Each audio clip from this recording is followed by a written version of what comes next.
babad naman. Yung ano lalo na ginagawa pag dito, rice cooker. tatlong freedom.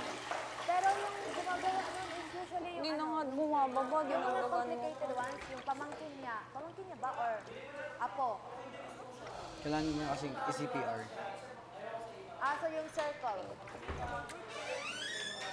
Oo. Yung circle. Excuse me. Mamaya na kasi hindi na bumababa. Para tapos na siya after. Tulungan na kita dyan. Hindi talaga siya bumababa. Kahit 2, 3, 5 yung gumawa, hindi siya bababa agad. Ang tagal kanina, ask Kuya Patrick, di ba kay Patrick ang tagal nito bumaba? Oo. Ano talaga siya? Tapos Barado. dinadagdagan niya pa. Nang alin? Siya, sabi ko, huwag na tutulungan niya daw ako. I'll help you. Trono daw niya kasi yan. Try lang natin. Oh. Ay. Anong use nun? Parang sinisip-sip yun.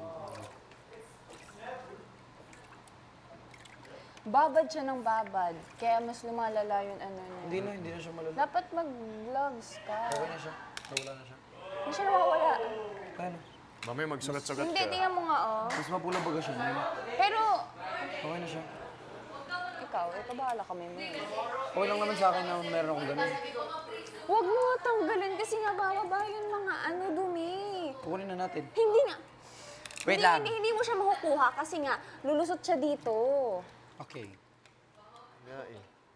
Ito yung sinigang. Yung perfume mo, pero masin na siya. Yung perfume mo, pamilya.